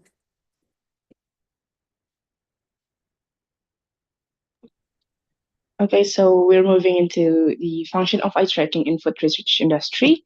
So the first one in the packaging design, it helps designers understand how to best lay out packaging to grab attention by looking at the most important visual elements first, then start looking in the top left corner. And second, health perception. The study shown that people pay more attention to fish burgers than other fish options, but perceive fish fillets as the healthiest. And the third one, food and nutrition labels. Consumers focus on brand ingredients, nutritional information, and the image on the label. And more motivated, healthy eaters spend more time looking at labels with color-coded information, which can lead to them choosing those products. And the next one is the food color. There are correlations between two eye tracking parameters, fixations count and the choice rate, which define customer choice. Gazing behavior influenced by three colors, mainly pink, green, yellow, and free product. And the next one is choosing between options. There's a strong correlations between what people look at the most and what they choose. And the last thing someone looks at before choosing is often what they pick. And the last is the predicting choice. It's the eye movement data that can be used to predict what people will choose with some accuracy, especially using decision tree models.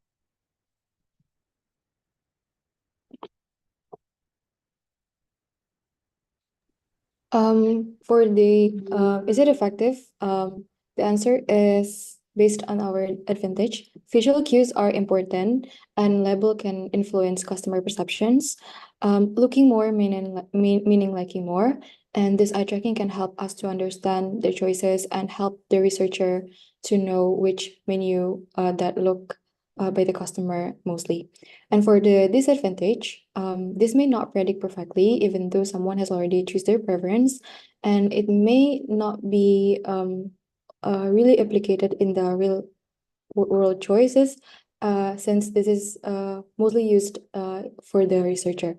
For the researcher itself, it working to innovate them for the development of the packaging and also the all of the sensory analysis in the laboratorium.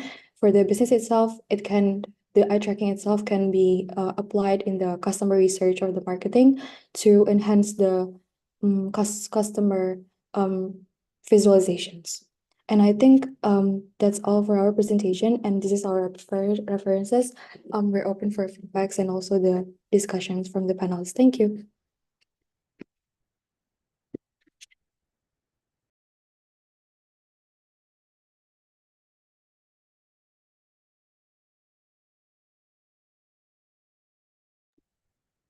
Yes, please, Anzi and Tabit, please start your question. Maybe Anzi first. Thank you for your presentation. I wanna ask, what is the example, and can you elaborate more about choosing between option?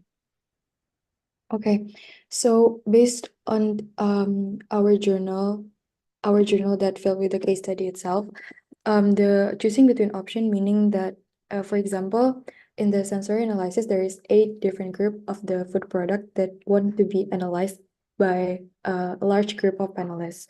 And the food are, for example, like salad, apples, bread. The food's product is very diverse. By examining this gazing behavior, there's a strong correlation between choices and also the gazing behavior. And the panels itself should choose, and first the panelists should look at the most and they have to choose what they want to pick. The last thing someone looks at before choosing is often what they pick. So it kind of explained that if we tend to look at something in the last, it defines our chosen food product in the end.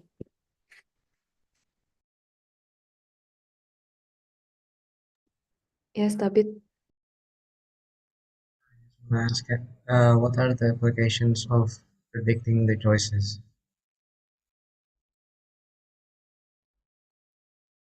For the predicting choices, this is more like a more statistical data than the choosing between option.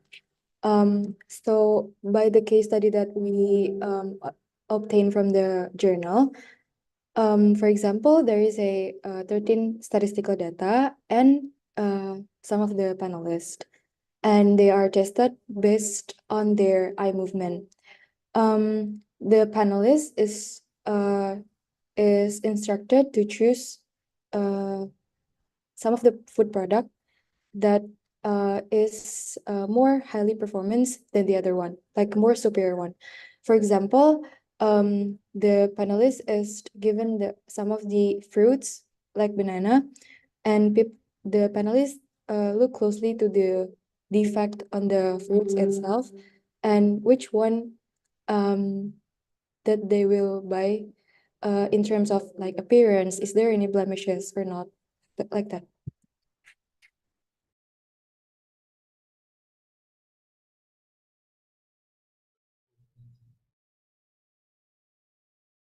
Is there answer your question, Tabit? Yeah. Okay. Is there any question from the lecture and also the action lecture?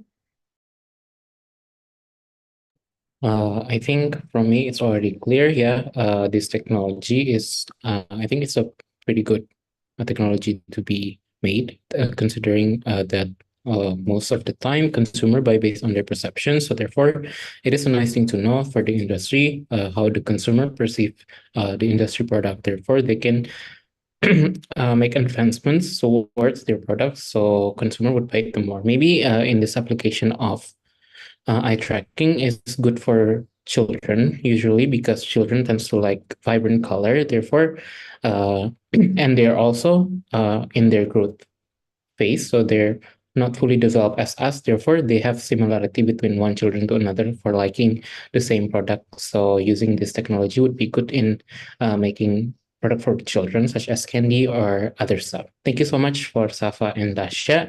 Let's move to our last group, which is group 9, with their title of journal using the application of virtual reality for consumer product evaluation and food behavior. So Atifa and Larissa, the time and screen is yours.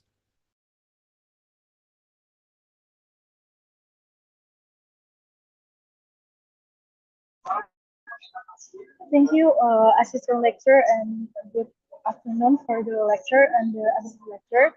So we want to presentations about the desire for the first and liking of skincare products further in imaginative and immersive virtual reality in which context.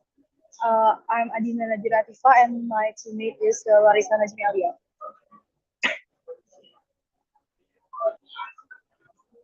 Next. So for the introductions, the purpose of this paper is to know the virtual reality evolution as a technology to improve evaluations on consumer products. And the background itself, the first one is we want to know the consumer acceptance of a product to determine the successful of the products and due to the updates and the marketing for the product itself. The second one is the virtual reality technology that's utilized to independent sensory testing technology by create the testing atmosphere that looks like the real conditions. And the example of the real conditions is using the VR to measure the influence of exposure in the sunny beach conditions on the desire to drink and find out the favorite aroma in their products.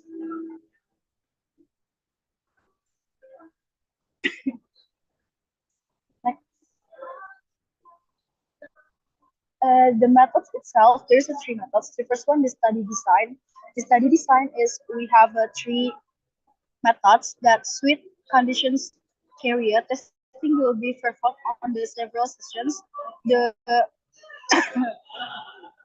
first and the second one is the simulated beach environments, which is using the VR and the PIC. The VR itself is the VR make the conditions like the beach in the first one of 380 degrees and the 3D with the screen, and then using the audio, and then the subject given the 20 seconds time to adaptation with the virtual simulation, and there's the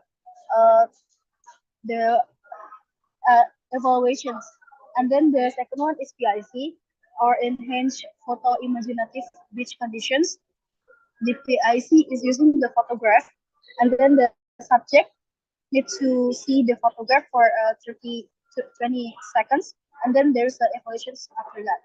And the subject, we need this paper helped by 60 participants, which is the 30 is man and 30, the other 60 is woman in the Denmark, with several criteria and get the structure as able to testing. Next. The response measures is the first one, the background informations, the drink coughing, loss of scan or skincare odor liking, the engagement, likability test or behavioral choice test, and the data analysis is the desire, engagement with person correlation coefficients, the verbal statement with the present chi-square test, and the behavioral test. The result by the subject characteristic with the age range 20 until 57 years. There is no significant result sensory growth during the test sessions like thirst, hungry, and emptiness or fullness. But the VR media response given 37 subjects feel okay with the VR, and they could get into the test well, and the 8 subjects feel the dizziness of the VR, and the 15 subjects feel like they cannot deal with the VR itself. The VR goggles, it's too heavy for them, and the whole subject said it's almost familiar with the VR medium, even though the men subjects are more familiar than the woman one.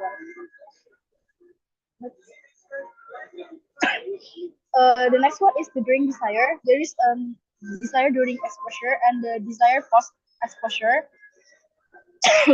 On the desire during the exposure, it shows that in the VR and PIC conditions, the cold beverage is more likable than the hot beverage. Even though in the natural conditions, it's on the same liking context. And then the desire post exposure, it shows that there's no significant difference between the cold beverage and hot beverage. And for the beverage desire itself, specifically for the natural, the subject prefer the juice and coffee in the natural conditions, but beer is not included. And the VR conditions, the cold beverage like juice is more preferable than the hot beverage, also in the PIC conditions. Next. And the last one is the liking of skincare products outdoor.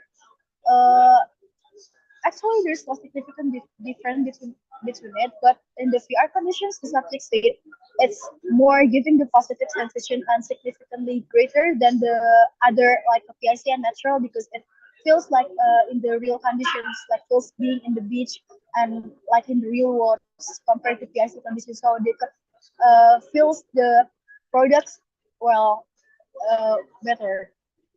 And the VR simulation creates a sensation greater joy during the contextual exposure compared to PIC conditions. Next. So through these experiments, it was found that there's a similar result between beach type exposure from both condition, PIC and VR, where cold beverages are more desirable compared to hot beverages. It means the result of beverage choice are aligned with the beach condition. However, in neutral condition, it was found that there was no significant differences in terms of the selection of or preference between hot and cold beverage.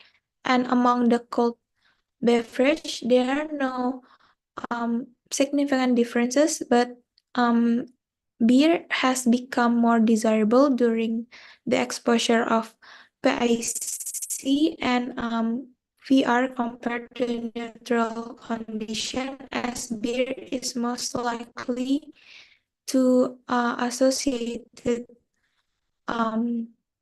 with lifestyles. In addition to that, the experiment and based on the consumer representation of beer, it aligns with the condition in the VR and PIC in choosing beer as the chosen beverage during the exposure.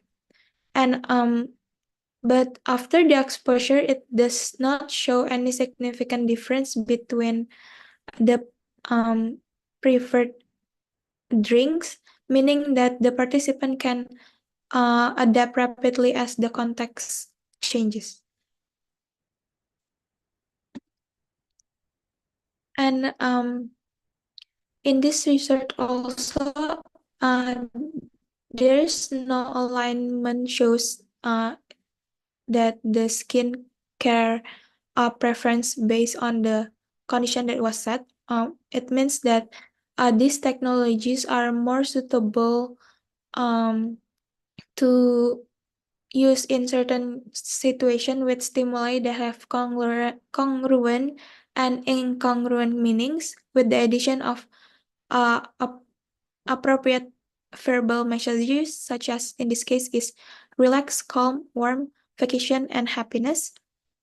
And it was found that in PIC condition, it refers mostly to past reference experiences, and in VR conditions, it mostly represent it mostly refers to present experiences, as VR condition is more represent real life sensation and allow the participant to explore 360 views, which enhances the interactivity and of the technology and the participants. This research also reported that there is 32% in PIC condition and 8% in VR condition, that the participant had difficulties in creating the imaginary sensation of the beach, as during PIC condition, it requires more imagination to relate to the situation given, whereas the during VR condition, it is easier because it generates real life condition. And also the findings of this research is supported by the research done by Zulkarnain et al. 2024, that was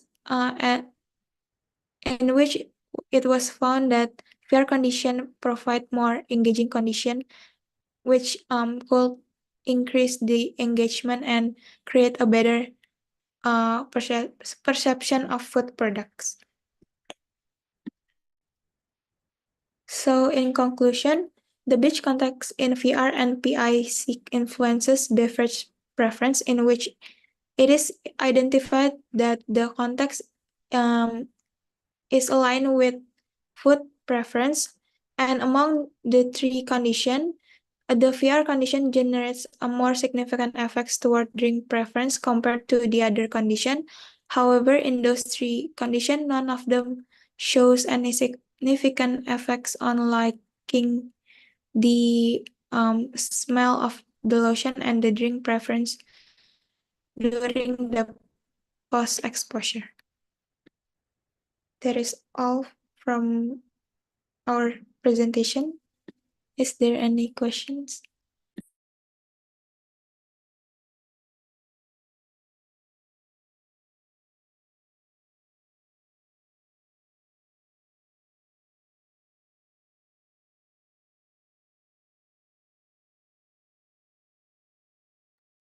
Okay, Raka, you can ask your question. Thank you for the presentation. I would like to ask a question. Does VR experimental method applicable in any product evaluation?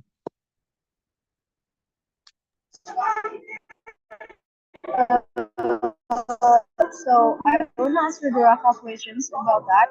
In this case, it shows that the immersive virtual reality is not too applicable if the product needs to be evaluated after the VR removed, but it's still suitable to be applied when the product needs to be evaluated in the virtual context, which helps the consumer research to be more efficient, and the time and resource required to develop new products are reduced. Thank you.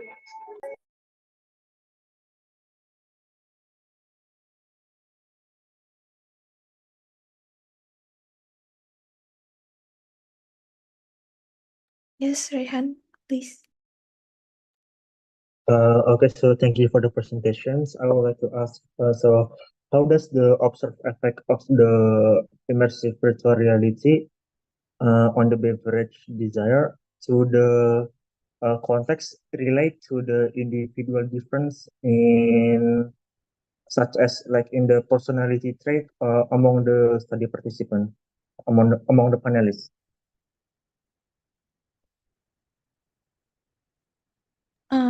So as I've read and in the paper, the interaction between the food acceptance and the participant behavior is complex. So it is not likely to be measured, as each participant has their own unique habits and expectation. So the VR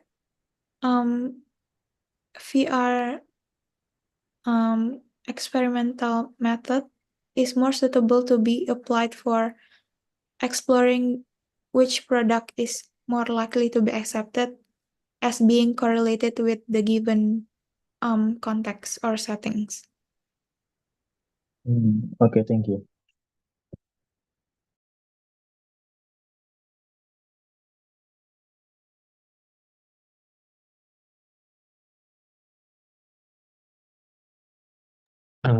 Okay. I think that it's a really interesting topic to be talked about regarding immersive technology as a way to affect and how immersive technology perceive consumer about their behavior during sensory evaluation, as environmental condition really does affect about panelists' emotion regarding the food product or the product they use. Actually, I did a similar research regarding this where it's using wine as a sample, and we use immersive bar as the condition, and it shows significant difference between the immersive and non-immersive condition. So therefore, for producer or food industries, if they want to know the consumer behavior regarding their product, depending on the situation they're consuming their product on the environment they're on. So this immersive technology is a really good way to perceive their consumer needs. So thank you so much, Atifa and Larissa, for their amazing presentation. And since that's the last group, so I'm gonna wrap up today's presentation. Thank you so much, everyone, for your participation. Maybe Zaki, would you like to add anything? All good. Good job, everyone. Congratulations for finishing the whole module of sensor evaluation. I would like to say good luck for your final examination, and thank you. Okay, thank you so much, everyone. Good luck on your finals. Thank you, Kak. Thank you, Kak. Thank you. Thank you, Kak. Thank you, Kak. Nunjuk.